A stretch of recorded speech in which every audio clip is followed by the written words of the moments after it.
Olá pessoal, mais um encontro aqui no nosso Economês, esse de número 12, referente ao mês de março.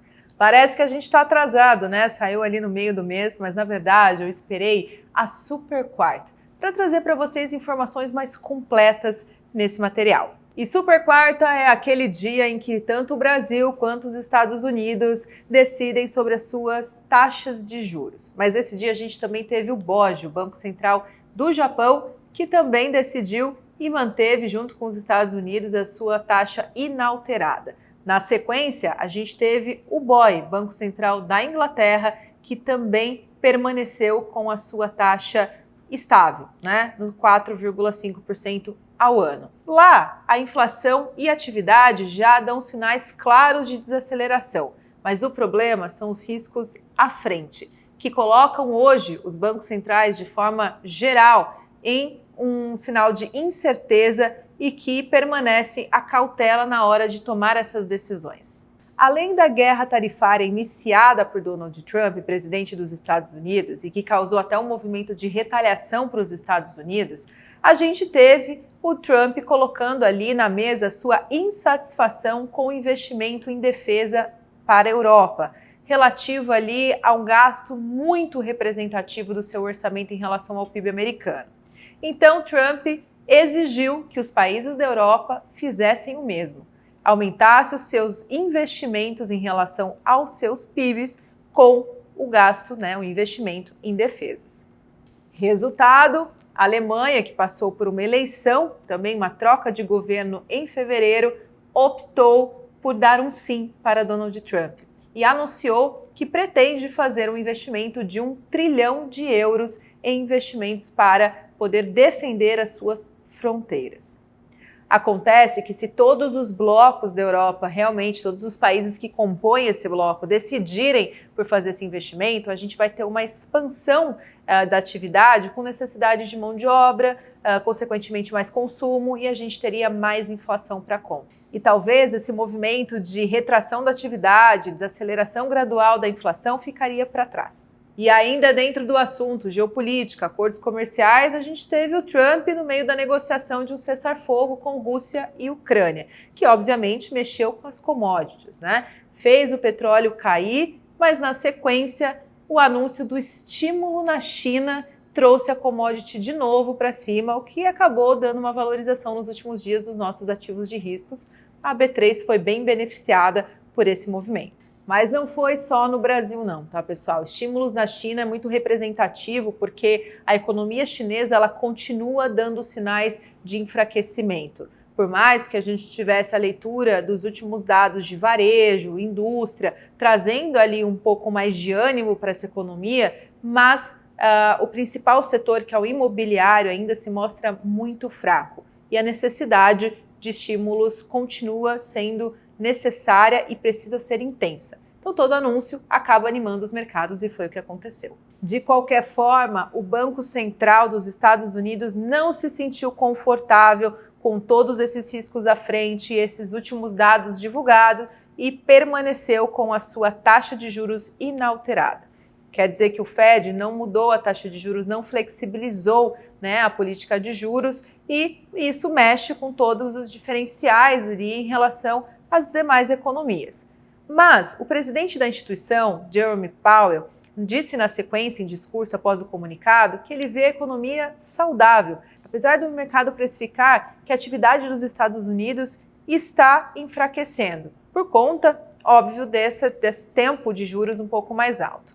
Mas as questões inflacionárias para frente é o risco. Então, Powell deixou bem claro para a gente que, apesar da inflação por lá ainda estar muito longe da meta, é necessário que haja essa convergência e, por isso, ele prefere, assim, quando eu falo ele, o Banco Central americano como um todo, manter mais cautela em relação aos próximos passos da instituição. Bom, e esse é o contexto nas economias desenvolvidas. A gente vai ter, então, um prolongamento da taxa de juros mais elevada, inflação desacelerando, mas de forma gradual e o que parece que a atividade continua resiliente, apesar desses dados antecedentes darem sinais de início de retração. Aqui no Brasil não é muito diferente e, por conta disso, o Banco Central teve que continuar o seu ciclo de alta conforme era o esperado. O Banco Central brasileiro seguiu o guidance e fez a elevação de 1 ponto percentual para a Selic, levando a nossa taxa básica de juros agora para 14,25%.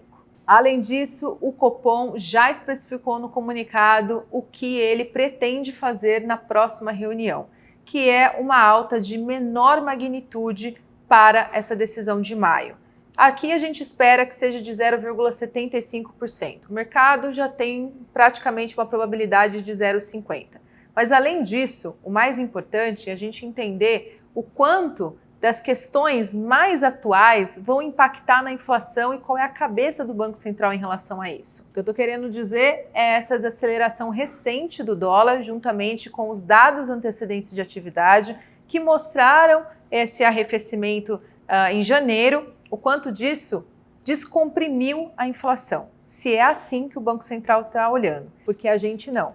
Com o resultado de fevereiro da inflação, o IPCA, que trouxe 1,31% de inflação por mês, um pouquinho abaixo do que a gente esperava, nossa projeção era de 1,32%, a gente viu um qualitativo pior. E a gente acredita que ainda assim foi o melhor número no acumulado 12 meses do que a gente vai ver daqui para frente. Por conta disso, a ata fica muito mais no nosso radar do que o próprio comunicado, apesar da gente achar que o Banco Central foi muito coerente no comunicado, não só no cumprimento do guidance, mas especificou pontos importantes ali, trazendo maior clareza, e com isso pode ser que a gente tenha uma certa ancoragem das expectativas no curto prazo. De qualquer forma, pessoal, a gente espera que o ciclo final de alta da Selic, com esse 0,75, seja em 15%, até o final do ano, sem nenhum corte previsto ao longo desses próximos meses, né? Isso por conta dos riscos, como eu falei, ainda inflacionários.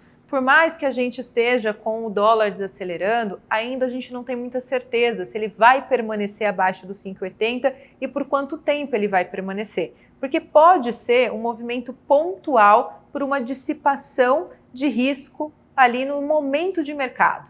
Mas quando a gente olha o que pode impactar essa inflação para frente, a gente já estima que o IPCA total do ano fique em 5,6%, muito acima da banda superior do regime de metas de inflação. E assim, pessoal, o resultado do PIB do quarto trimestre de 2024, que registrou um crescimento de 3,4%, ainda que abaixo do consenso de mercado e também nas nossas expectativas, é um crescimento expressivo e justifica a inflação também do período, que tem o famoso carrego estatístico, ou seja, aquela inflação que repassa de um ano para o outro, assim como acontece com a atividade também.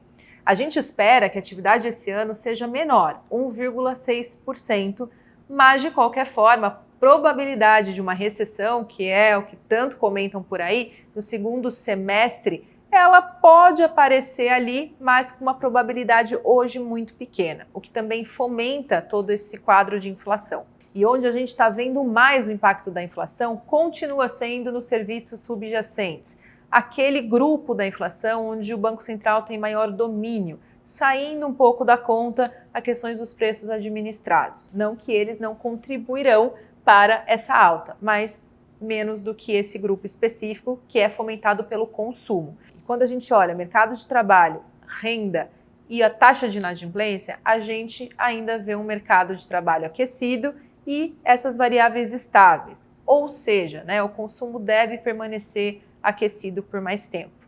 Essa atividade agravará o quadro inflacionário. Por isso, uma medida mais restritiva agora, neste período do ano. E a gente espera que o dólar faça um recuo, A gente precisa desse recuo do dólar, mas de qualquer forma, essa incerteza em relação a como que o Trump vai lidar com as questões das tarifas daqui para frente. O que vai ser da agenda fiscal que agora começa a ficar um pouco mais aquecida lá em Brasília a partir desse mês, e o quanto de fato de atividade a gente vai ter ou não, se a gente vai conseguir entender que foi um ponto específico, ou seja, um momento pontual ali de retração da atividade, ou essa atividade vai continuar se expandindo, e se esse for o cenário, a gente continuará tendo esse cenário descrito aqui para vocês de inflação. E o dólar mais baixo poderia também nos ajudar a ter um pouco mais de descompressão. Hoje a gente acredita que o preço ideal para dólar no curto prazo é 5,75, porque todo esse quadro à frente traz ainda um dólar mais próximo de R$6, porque o risco está mais próximo do final do ano. mas que se o dólar chegar a romper os 5,64, a gente vê operadores ali, ou seja, o fluxo buscar uns 5,50. Aí sim, a gente teria um ponto de descompressão para a inflação satisfatório pelo lado do que a gente chama de inflação importada. Mas de novo, hein, pessoal, a gente precisa de todo esse conjunto de variáveis e fatores para de fato entrar num ciclo em que a inflação comece a arrefecer de verdade e que a gente possa ter também o Banco Central flexibilizando essa política monetária.